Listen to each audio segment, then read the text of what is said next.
En Cuba y Puerto Rico luchan los yanquis y encuentran allí morros por todas partes.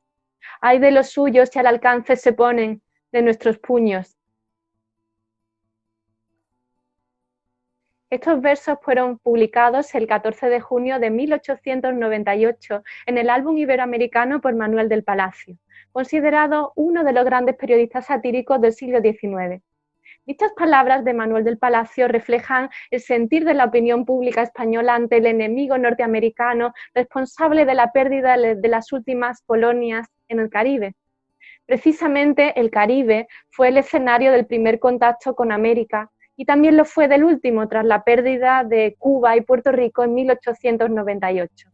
A lo largo de este periodo de más de 400 años, numerosas personas cruzaron el Atlántico desde los puertos de Sevilla y Cádiz, la mayoría atraídas por la visión de América que reflejaban los anuncios publicados en los periódicos, anuncios para atraer inmigrantes, anuncios en los que se hablaba del clima benigno de la bella cubita, de la riqueza adquirida en las diversas expediciones, de las magníficas condiciones en las que se encontraban los buques, de los ventajosos precios de los pasajes o del afán de las tierras caribeñas por atraer a hombres laboriosos y brazos que en sus tierras hicieran productiva tanta riqueza oculta.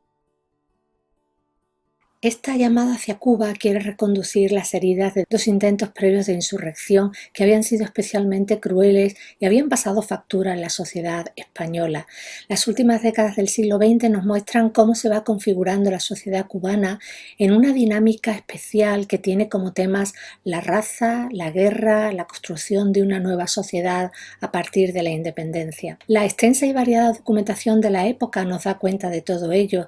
La prensa, los bandos, los discursos políticos, las arengas y en un plano más íntimo la correspondencia familiar y militar. Este proyecto, Cuba y Andalucía en el siglo XIX, se propone analizar las transferencias lingüísticas y culturales entre Cuba y Andalucía, en torno precisamente a estos procesos previos a la independencia de la isla. El objeto fundamental es interpretarlo a la luz de las humanidades digitales como medio para devolver a la sociedad andaluza su memoria histórica y cultural y en concreto su relación con Cuba. Para ello vamos a recuperar documentación original inédita que refleja cómo se transmiten estas nuevas ideas y precisamente el impacto que tienen en la sociedad andaluza. Nuestra investigación se enmarca en el seno de las humanidades digitales, una disciplina que permite la transferencia de los conocimientos humanísticos a la sociedad, gracias a las herramientas y recursos surgidos en un entorno digital. Así, nuestro equipo se ha propuesto plantear nuevas formas de lectura, interpretación e investigación basadas en la digitalización de un corpus de textos que evidencia cómo fueron las relaciones con Cuba y su impacto en Andalucía. Esto será posible gracias a la edición, difusión y conservación de documentos en plataformas hipertextuales, de acuerdo con los métodos más actuales de la lingüística de corpus. Además, paralelamente, estamos desarrollando investigaciones basadas en el análisis del discurso mediado por ordenador mediante herramientas digitales que permiten el análisis cuantitativo y cualitativo de determinados fenómenos lingüísticos. Todo ello nos permitirá ahondar en el conocimiento de la lengua y de la cultura finisecular. En nuestro proyecto posee una relevancia fundamental el análisis de la prensa.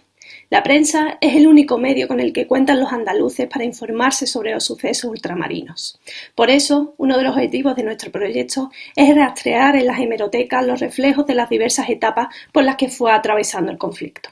Precisamente, la primicia sobre la sublevación hispanoamericana la dio a conocer en 1823 el periodista sevillano José María Blanco White, en su periódico El Español, publicado durante su exilio en Londres.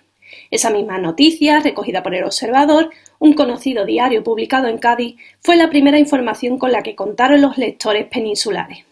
A partir de entonces, periódicos como La Gaceta, El Telégrafo, El Conciso, El Procurador o El Universal y revistas como La América, Revista Hispanoamericana o La Ilustración Española y Americana fueron mostrando el panorama de los hechos y ayudaron a conformar la opinión pública española.